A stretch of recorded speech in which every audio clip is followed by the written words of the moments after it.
So all flights start with a proper pre-flight.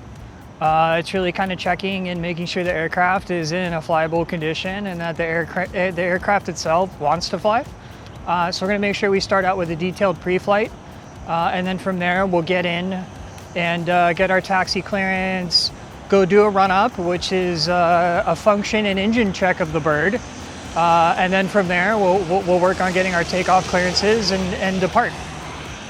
So walking up to the plane, you can tell that this has been a properly pre-flighted bird. You know, doors are open, flaps are down. What we've done is we've basically configured the aircraft here on the ground in order to do a walk around and a visual inspection of the bird. And this is our preliminary check before we even do anything else. So here we are now doing our run-up. This is the next set of checks that happens after your pre-flight. We're going to do a function check of the engine, the avionics, and of the controls, and make sure that the aircraft is in an airworthy condition. Once we're done with our run-up, we're going to end up giving ground a call, and they'll end up clearing us to taxi. In this case, they've cleared us to taxi to runway 25. Once we're up to runway 25, we're going to hold short of 25, and we'll give tower a call, and then tower is who's going to give us our takeoff clearance. In this case, we're just doing a VFR departure, and so they're going to clear us on a standard VFR departure today. Once we're cleared for takeoff, which we have been here, we're going to enter onto the runway and take on runway centerline. We're not just going to get on the runway and jam power full forward. We're going to get on centerline, smoothly apply about 50% power. We're not just going to jam it full forward.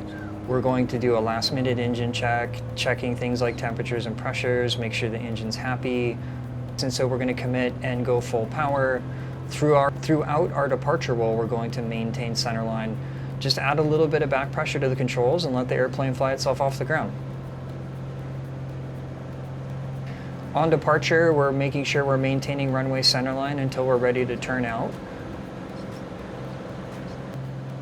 At Hawthorne, we have noise abatement procedures that we're going to comply with, and we're doing a left turnout over the abandoned mall. Once we're at 600 feet AGL, CAPS is available, so we always make a CAPS call out. 600 feet is all that we need in straight level flight to deploy the parachute. Through 1,000 feet AGL and workload permitting, we're going to work through our climb checks and our climb flow and make sure that we're configured for climb out. Basically what we're doing is making sure that the aircraft is configured, and then we're checking our climb out performance and speed. Climbing out at an airspeed that's going to give us a good rate of climb, but then also keep our engine cool. So right now we're in a short cruise phase of flight. It's a relatively quick flight from Hawthorne out to the Long Beach practice area. In this case, we're navigating directly over midfield Torrance to kind of stay out of the way of their arrivals and departures. And through this particular phase of flight, we're just monitoring for traffic. We're setting the engine up in a cruise setting. Nothing relatively fast because it is such a short flight, and we're staying ahead of the game right now and spotting traffic and listening to the practice frequency to see who's out in the area with us. So there's several maneuvers that you're going to learn throughout your private pilot training, and these are all maneuvers that you should constantly be working on and practicing, but one of my favorites to demonstrate is the power off stall. Pilot came into land, and for one reason or another, they've decided that they needed to make a go-around. Maybe you got a gust of wind, maybe an animal ran across the runway.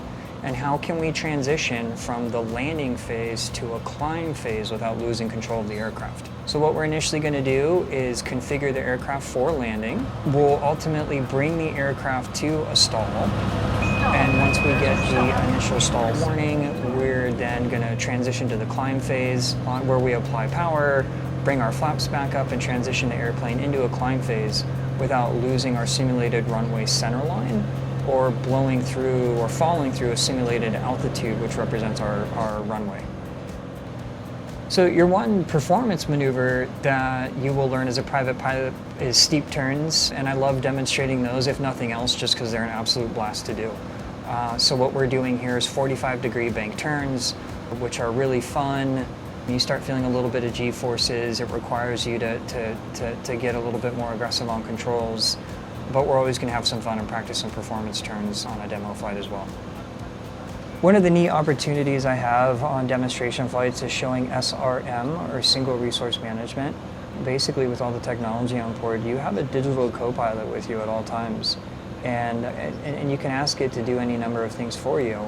But one quick way is by utilization of the straight and level function.